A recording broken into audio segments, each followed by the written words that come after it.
మీరు ఒక వ్యక్తికి అన్నం పెట్టారనుకోండి, అతనికి కడుపు నిండుతుంది, మంచిదే, శరీరం నిలబడుతుంది. కానీ మీరు పెట్టిన అన్నం వల్ల అవతలవాడు తిన్నవాడు ఏం చేయడానికి తిన్నాడన్నది మాత్రం మీకు తెలియదు.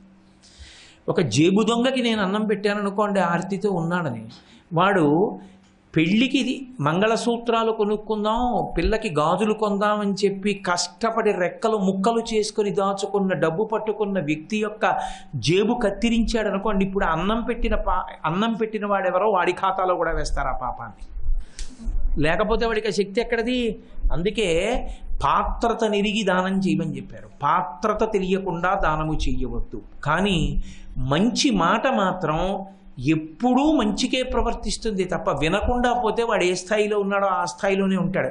కొత్తగా పాడవడానికి, సమాజం పాడవడానికి ఏమీ ఉండదు. ఇంకా కానీ మంచి మాట మాత్రం కనీసంలో కనీసం ఒక్కడైనా మారుస్తుంది. ఒక్కడు మారితే ఆ కుటుంబం అంతా సంతోషిస్తుంది.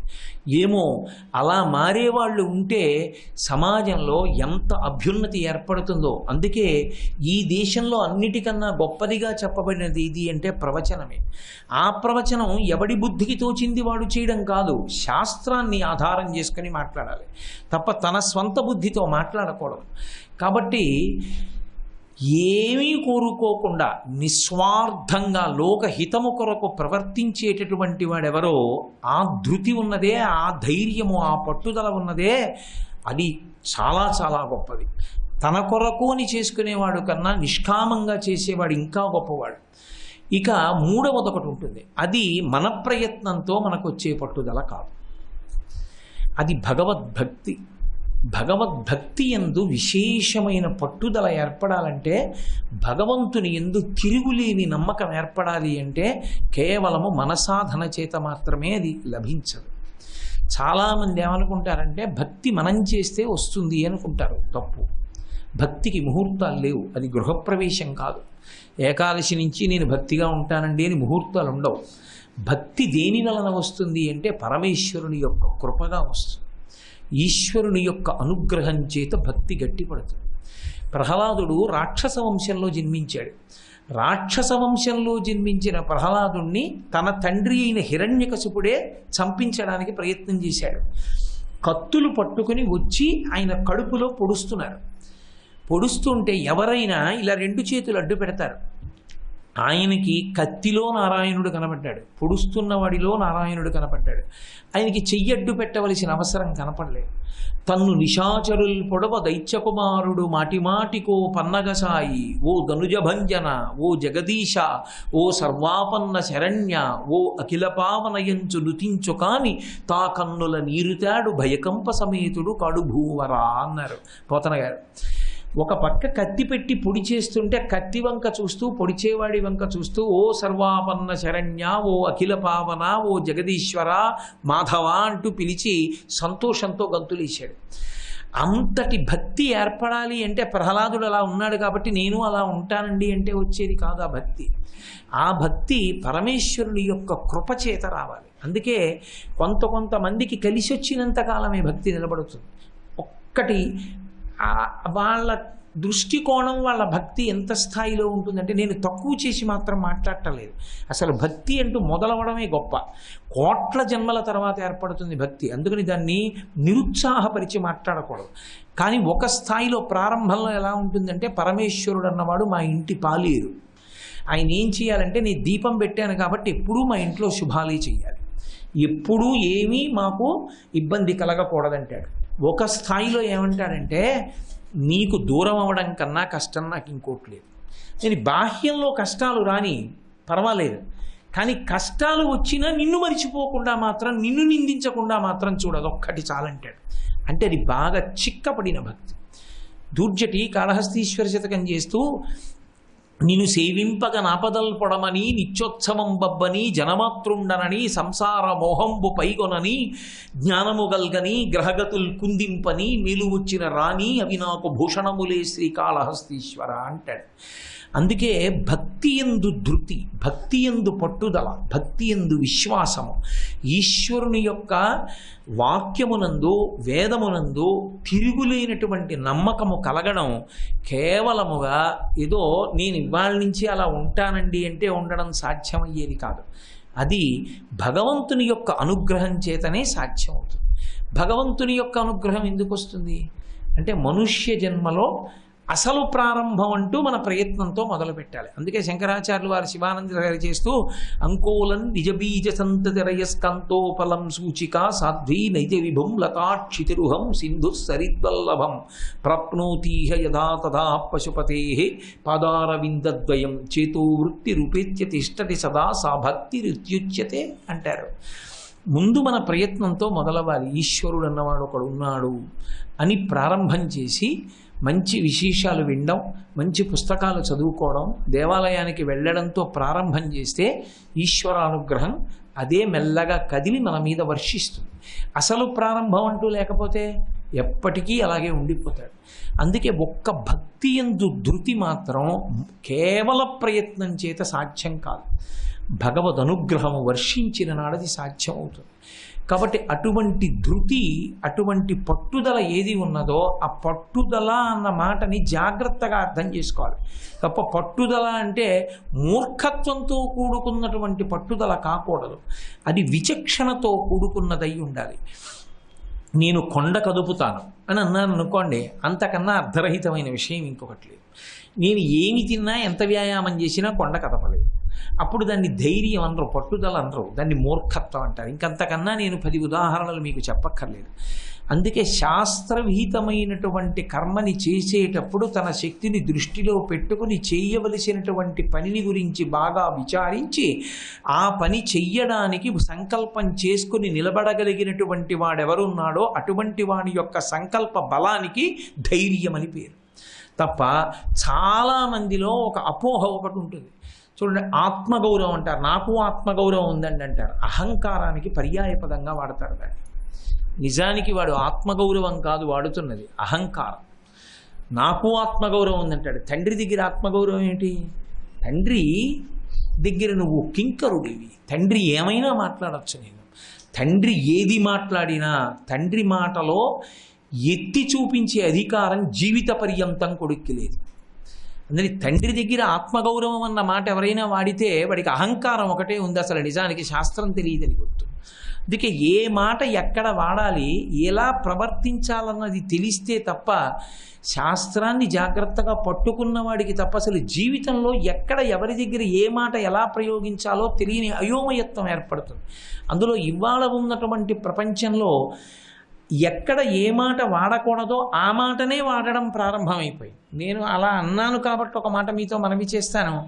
కామము వేరు, ప్రేమ వేరు. ప్రేమ అన్న మాట కొంతమందికి మాత్రమే అన్వయం అవుతుంది, అందరికీ అన్వయం అవ్వదు. ప్రేమ అన్నది తనంత తాను ఎవరికి అన్వయం అయిపోతుంది అంటే తల్లికి, తండ్రికి, గురువుకి, ముగ్గురికి అన్వయం అవుతుంది. ఇక 4వ వారికి అన్వయం అవ్వదు. ప్రయత్నపూర్వకంగా అనుబంధం ఏర్పడితే అందుకే స్నేహ అంటారు. స్నేహ అంటే అంటుకుని ఉండుట అని. ఏదో అంత నిష్కామంగా అంటుకుని ఉంటే ప్రేమ ఏర్పడితే వేరు. ప్రేమ తనంత తాను ఉండేది ఎవరికి అంటే తల్లి, తండ్రి, గురువు ముగ్గురికే ఉంటుంది. తల్లి బిడ్డల్ని కడుపులో మోసి వికారం పొంది మరణ సదృశమైన ఖేదాన్ని అనుభవించి బిడ్డని ప్రసవిస్తుంది. ప్రసవించి తన స్తన్యంలో ఉన్న నిత్తురు పాలగా మార్చి పడుతుంది. ఆ తల్లికి వాడు అన్నం పెట్టకపోయినా వాడి విషయంలో అమంగళకరమైన మాట తల్లి మాట్లాడదు. పోన్లెద్దరు నాకు అన్నం పెట్టకపోయినా వాడు 10 కాలాలు ఆరోగ్యంగా ఉంటే చాలు, అలా అనకండమ్మా వాడిని తొందరపడి అంటే.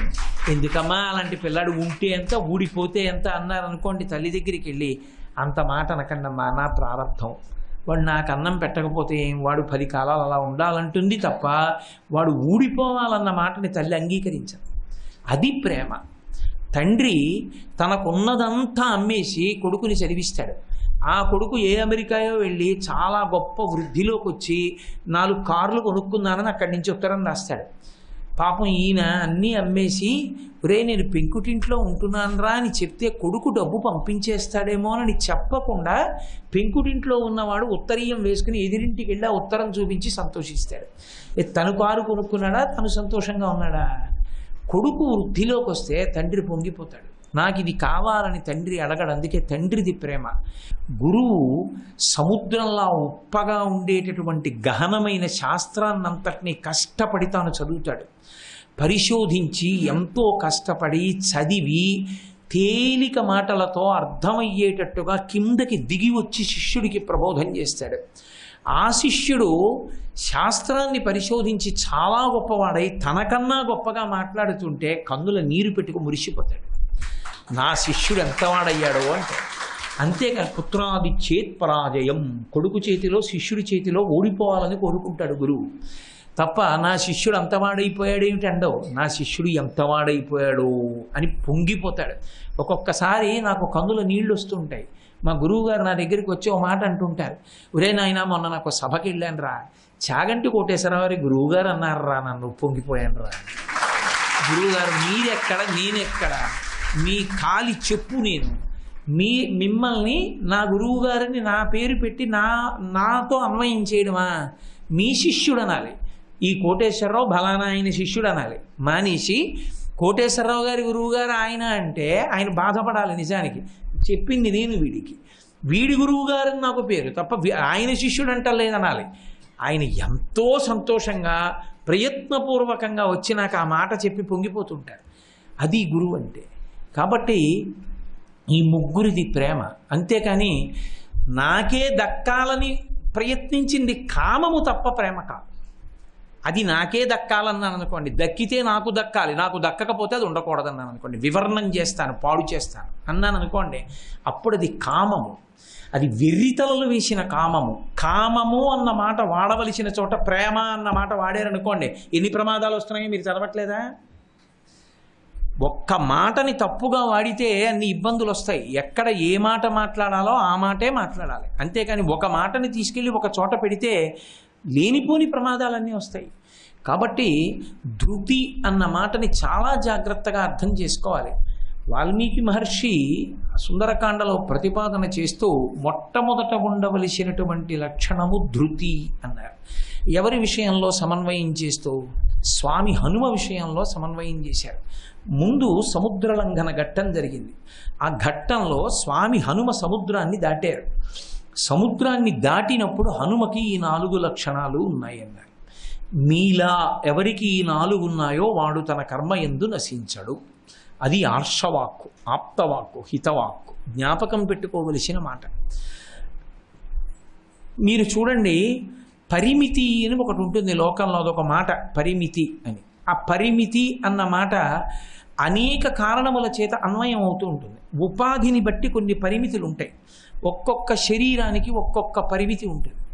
ఏనుగు ఉందనుకోండి, మనుష్యుడు ఉన్నాడు అనుకోండి, మనుష్యుని బలం గొప్పదా ఏనుగు బలం గొప్పదా అంటే ఎప్పుడూ ఏనుగు బలమే గొప్పది.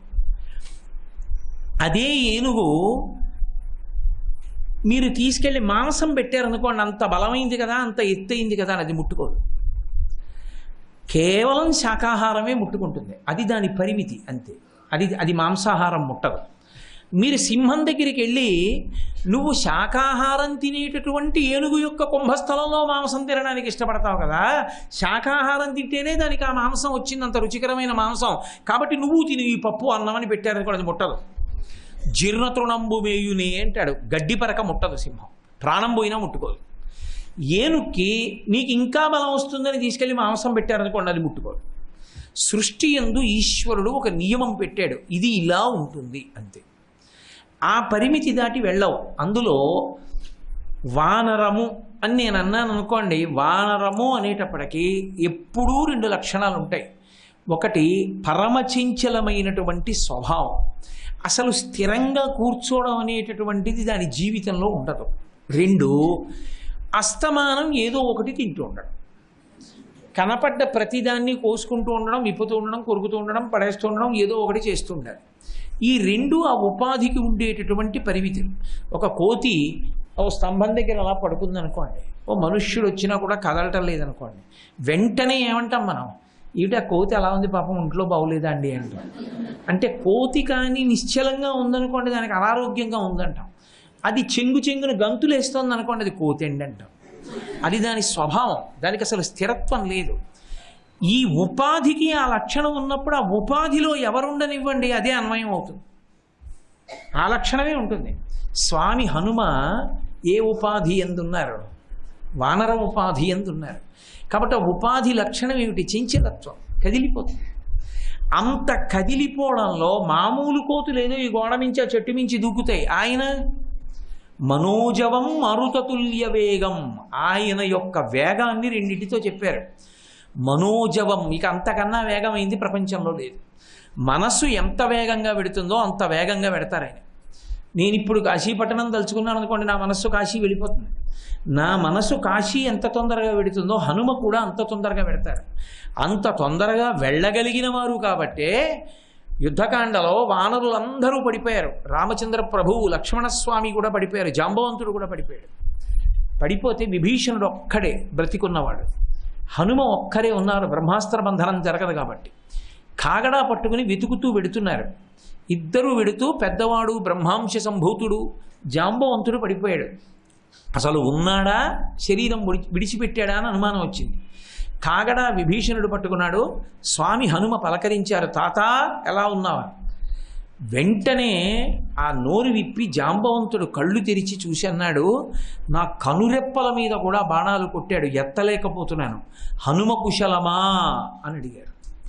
అడిగితే విభీషణుడు అన్నాడు, తాత నువ్వు బాణపు దెబ్బలు బాగా తినన్న కారణం చేత పాపం ఏదో మాట మాట్లాడుతున్నావు, రాముడు కుశలమా అని కదా అడగాలి, హనుమ కుశలమా అని అడిగావి అన్నాడు. ఆయన అన్నాడు, తస్మిన్ జీవతి వీరేషు హనుమాన్ జుజ్జిత ప్రాణే జీవంతోపి వయం హతాహ అన్నాడు. ఒక్క హనుమ బ్రతికి ఉంటే మనందరం చచ్చిపోయినా బతికిస్తాడు, ఒక్క హనుమ లేకపోతే మనందరం ఉన్నా చచ్చిపోయినా.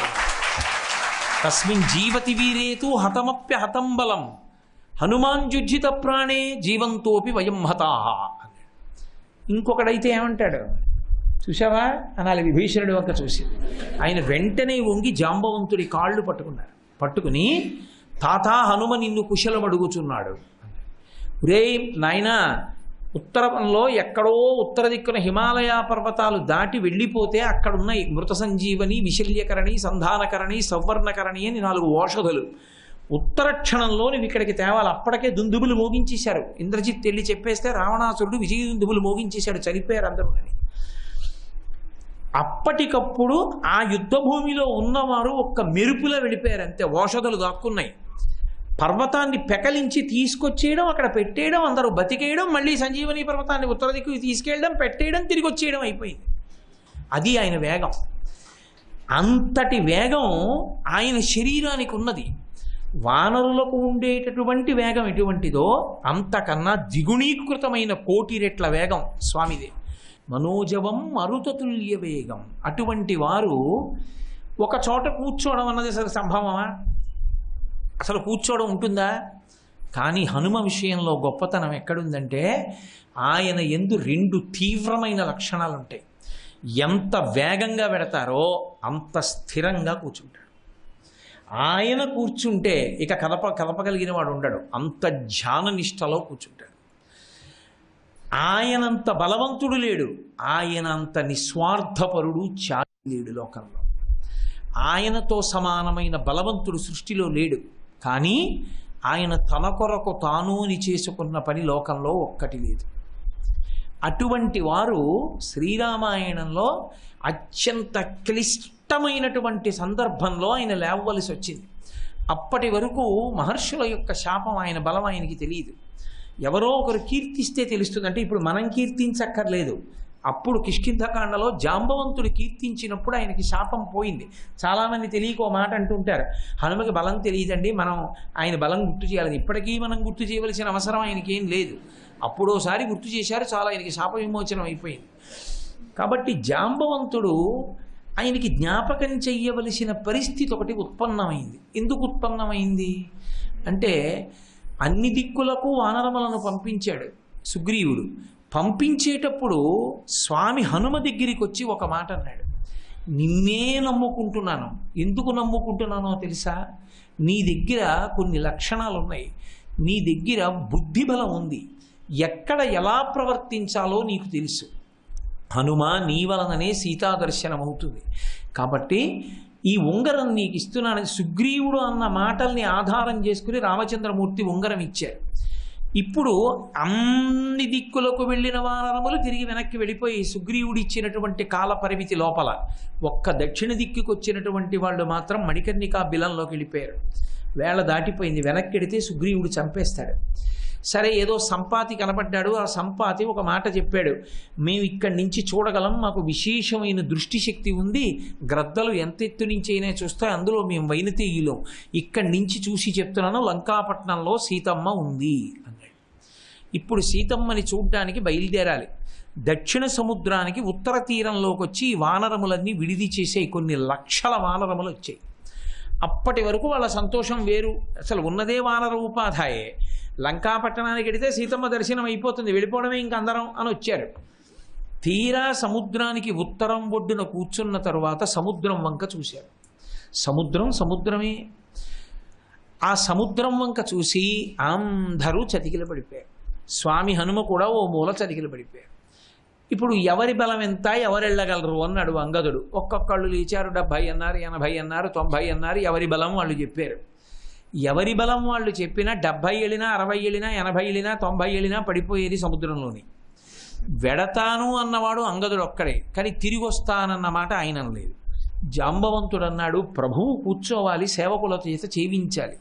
ప్రభువు పని మీద ఎడితే సేవకులు ఇక్కడ కూర్చుని కబుర్లు చెప్పుకుంటే ఇంకెందుకు, అదేం మర్యాద, నువ్వు కాదు వెళ్ళవలసింది. మరి ఎవరు ఎడతారని అడిగారు. ఆయన బ్రహ్మాంశ సంభూతుడు, బ్రహ్మగా రావలిస్తే వచ్చినటువంటి వాడు. అందుకని వానరులలో పెద్దరికమైంది, దీర్ఘాయుష్మంతుడు. అందుకే ద్వాపరయుగంలో కృష్ణ భగవానుడితో కూడా యుద్ధం చేశాడు శమంతకోపాఖ్యానంలో. అటువంటి వాడు వెంటనే ఒక మాట చెప్పాడు, హనుమ వెళ్ళగలరు, కానీ హనుమ తన బలాన్ని తాను మరిచిపోయారు మహర్షుల శాపం చేత. ఇప్పుడు నేను ఆయనకి తన బలాన్ని జ్ఞాపకం చేస్తానని పుంజకస్థల అనేటటువంటి అప్సరస ఒకానొక నాడు భూమండలం మీద వానరకాంతగా పుట్టి కేసరికి భార్యగా ఉన్నటువంటి రోజులలో ఆమె ఒక పర్వతం మీద విహరిస్తుంటే వాయుదేవుడు ఆమెకి సద్యగర్భమునందు ఒక పుత్రుణ్ణి ప్రసాదించాడు.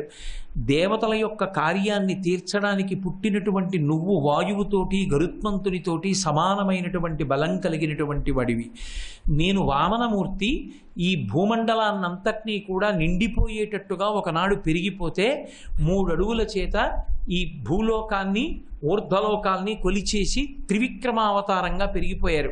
ఇంతంతైవటుడు ఇంతయై మరియుతానింతై యభోవీధిపై అంతై తోయిత మండలగ్రమణ కల్లంతై ప్రభారాశిపై అంతై చంద్రునకంతయై ధ్రువునిపై అంతై మహర్వాటిపై అంతై సత్య పదోన్నతుండగుచు బ్రహ్మాండంత సంవర్ధి అయ్యి అంటారు పోతన గారు.